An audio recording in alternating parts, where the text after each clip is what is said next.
Welcome back to KC Cares, Kansas City's window on the nonprofit community and the people they serve. I'm Ruth Bombigas, and Bobby Keys, my partner, is sound and king of video today. We are in a very cool space. We are at the museum at Prairie Fire, and it is the map, and it is a tremendous space. I think we'll be hearing T-Rex and some of his friends throughout the broadcast, which is just part of the fun of being here. So come on out and explore this great museum and activity space here in Kansas City. We are back with a lovely lady who I've had the privilege of knowing for a little while, and that's Brandy Hodge, who's the Community Relations Manager for Johnson County Human Services. She manages all the humans. That's what I like to say, yes. There you go. Human services, not robot services. You've got the power, girl. You've got the power. County funded. Correct. Most of it.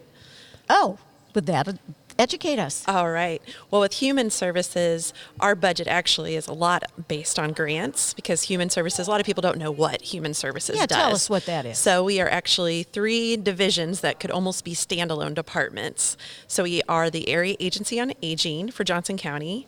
We are also the Housing Authority of Johnson County, covering all of Johnson County except for the city of Olathe, because they have their own housing authority. Okay. And then we also have an outreach services program where we help low-income neighbors with utility assistance, food pantry, and other things. But the Area Agency on Aging and Housing Services, those are heavily grant funded, and so about 70% of our department is actually covered in grants. That's good to know. I think people make an assumption that it's all their tax dollars taking care of this. 3 very robust areas. How many people do you estimate you touch, let's say in a given year, a month, whatever time frame you want to boil it down to? Let's see. I honestly don't know for human services as a whole How many people that, let's talk about, if you can, when I break everything down, it's definitely thousands. I don't know if it's hundreds of thousands or how many, but it depends on what program area we're looking at, depending on how many people we're serving. But I always like to say with human services, it's not just low income. That's a big misconception, is that you have to be low income to receive services. Because with the Area Agency on Aging, that's one, like for the home delivered meal program, Meals on Wheels, that is 60 and over and homebound. So you don't have to be income qualified for that program. So just homebound? Just homebound and 60 or older. And so for that program, that's where we serve the entire county. So every zip code in Johnson County is pretty much touched with that program. How do people find out or get into a program like that? A lot of times what happens is word of mouth, or with programs such as the Home Delivered Meal Program, Meals on Wheels. It's just such a robust program. People know about it. It's been established since World War II. Our department's been around since the 70s. And so to kind of get started is that we have aging information specialists, and you can call them, and they kind of are just your single point of entry into services. And they can help you with whatever you have questions about, whether it's nursing home, if it's transportation, if it's aging in place, which of course that's what everyone wants to do. Do you actually provide the services, or do you become a connector to other resources? Let's say for in-home health care, or helping get a home in a condition for somebody, let's say, who's got some mobility issues? So a little bit of both. We work with contractors, work with private agencies, and then also, we do some of the services in home. So doing case management, doing the Meals on Wheels program, doing Catch a Ride, providing transportation. With the Housing Authority, we also have minor home program and home program where we can help repair homes that may need some assistance. And of course, that one is income eligible. Let's go back to Meals on Wheels. I'm always curious, who's cooking the meals and who's then putting them on the wheels and taking them out to people? That's a great question. So for We always want to try to call it home delivered meals first, but Okay. for home delivered meals, everyone knows it as Meals on Wheels. Yes, used to be kind of mom and pop cooking, but just over time now what we do is we have a contract agency and they're called Valley Services. They make over 600 meals a day in Olathe, and they start cooking really early in the morning before most of us even wake up. And all the food is freshly prepared every day. It may when it is actually prepared, it actually looks kind of like a TV dinner, but it's not. It's not a frozen meal. They get a hot entree and they also get a cold bag. And we have volunteers that then, over 1,000 volunteers a year, deliver those meals to homebound seniors in their home. And we have 7 different pickup places where volunteers pick up the meals and deliver. And it's Monday through Friday. That's tremendous. What's happening with our aging population? Give us a snapshot. We hear about national statistics, how the population is just starting to soar. We're living longer. So what's it like in Johnson County, and since you're delivering some of those services? Right.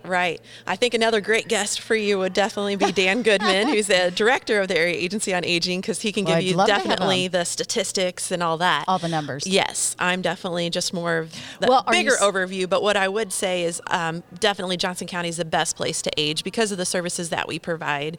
I have a grandma that's in Missouri, and I can tell you, and it's not to diss Missouri, it's only because I'm from a small farm town, so of course when you're in a bigger city you have a lot more services available. Here in Johnson County we definitely focus on trying to have seniors age in place, and so we have a lot of programs available that aren't available in smaller cities. Well, let's get into housing then. Okay. Tell us what you've got going on in that little One of our area. biggest things that we've been working with housing this year is we hired a housing landlord recruiter, and that is actually to work with landlords in the community, because what housing has done over the last 10, 15 years is kind of move away from what they call Section 8 housing and move more into housing choice voucher, allowing people to choose where they want to live. And so by doing that, then we work with individual landlords. And a lot of misconceptions about housing cause people not want to work with us. And so what we do is we have now a new position where we have someone out in the community that's working on building those relationships and really getting people to want to work with us. And how's that going so far? So far, awesome. I'm hoping to get some numbers out. We due to confidentiality, we don't want to say what agencies are working with us, but we have made a lot of progress in the last 3 or 4 months, getting some big names to help us.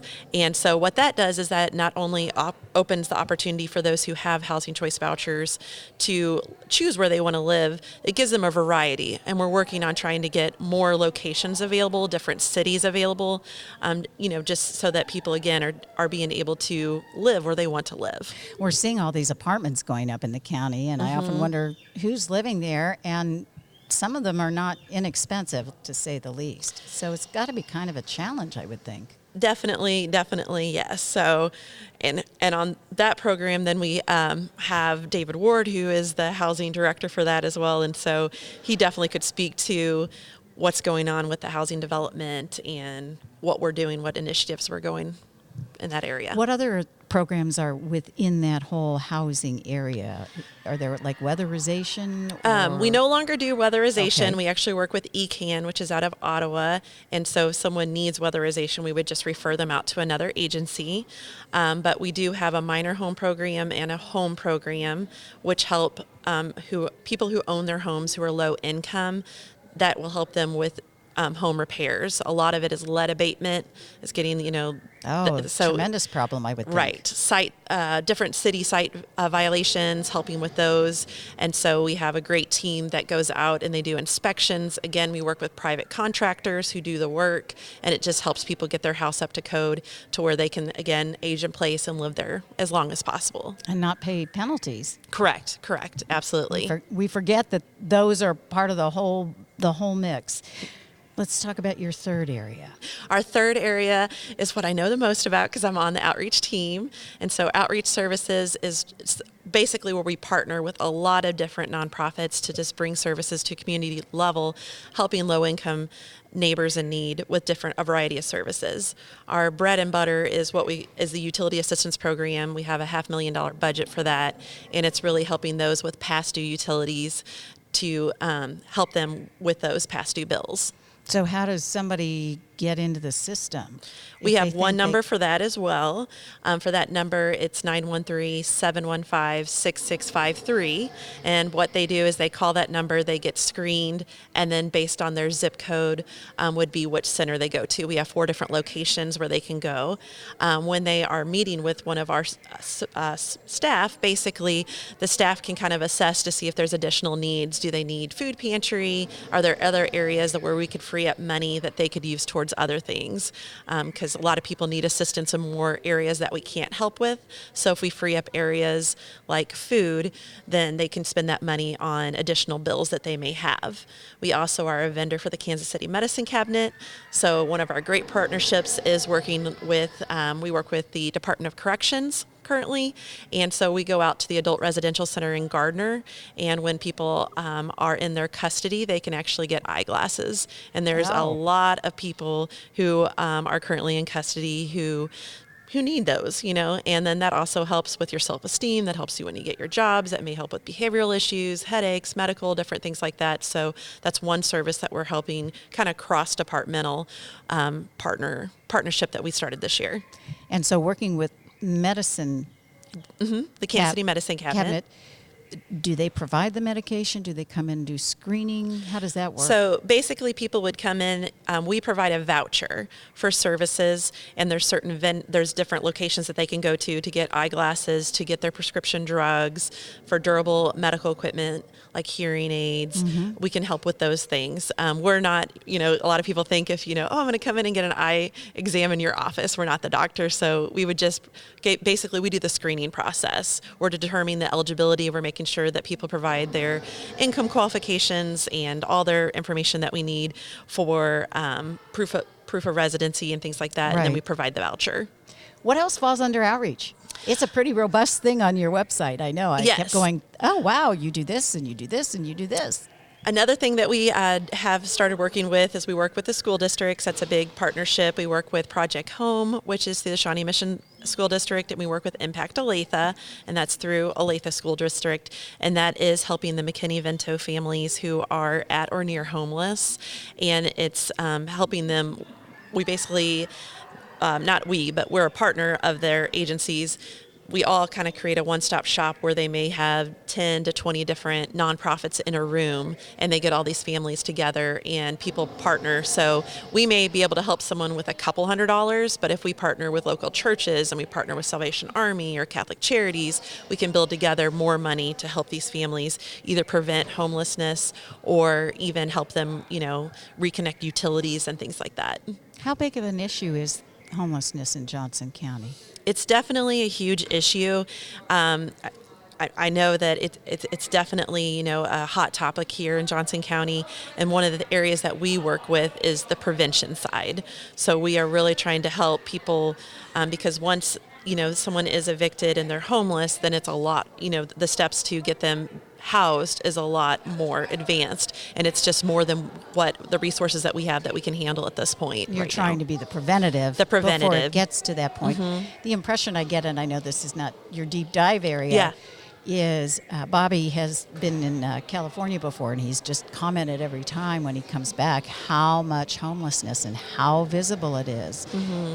It seems here in Johnson County you don't see that picture the same way you may see it absolutely in other communities. It's more hidden. It is. It's a lot. It's hidden because people sleep in their cars. People also are, sleeping on people's couches, couch surfing. It's definitely hidden. We don't have people, in Johnson County, not visible on streets and things, but there are homeless camps in the community. You're working with people who have some need. Mental health often comes into that picture. So what does your department do? Do you team up with the health department? So how do you all work? Because these are complex situations. Absolutely. There's a lot of crossover between the departments, any of the social service agencies. And so if we can, and a client has signed a release, then we can work together, again, because of confidentiality and HIPAA, then we have to make sure that we're following those standards. But there's a lot of crossover. Mental health refers a lot of clients to our services, whether it may be transportation through the Catch a Ride program to get them to mental health appointments or get them to medical appointments or grocery store. For health and environment, we're definitely letting people know where the clinics are, what services can be provided, immunizations, things like that, just to make sure that people are aware of how many awesome things that the county provides. How can people find out about any of this? Definitely just go to the JoCoGov website, www.jocogov.org, and I think, using the search tool, at the very top, typing in things should help you find things. If not, there's always, a connect page where you can actually go to a contact page and they'll connect you with the right department for services. The county provides so many things that a lot of people just aren't aware about. Right. That's as I was tooling through it, that's what I noticed. You said you guys can use some volunteers. So how do people do that? We host our volunteer orientations twice a month. And so we'll have one coming up the first Tuesday in December. And that is from 1 to 3 at our Olathe office located off 119th and Ridgeview. Our biggest need is always for the Catch a Ride program, taking people to the grocery store, doctor appointments, social service agencies, as well as the home delivered Meals on Wheels program, providing the noon lunch to people. We always need food drives for our food pantries and also can accept monetary donations. Brandy, thank you for coming in and giving us the nuts and bolts of all things human services. It's great to have you, and you'll keep us up to date on things as they keep developing. Right. Ever-changing. Ever-changing. Thank you for listening to Casey Cares, Kansas City's nonprofit digital resource. We're produced by Charitable Communications, a 501c3 nonprofit organization. Casey Cares is generously underwritten by the Ewing Marion Kaufman Foundation. And if you like what you've heard and you want to support Casey Cares, go to caseycaresonline.org. And if you want to be a guest, check out our website. You can spread the love and find us on Facebook, Instagram, and Twitter at Casey Cares Online. Thanks to the Prairie Fire Museum. Come check it out. Great resource. So glad to be here. And thank you for listening to Casey Cares on ESPN 1510 AM and 94.5 FM.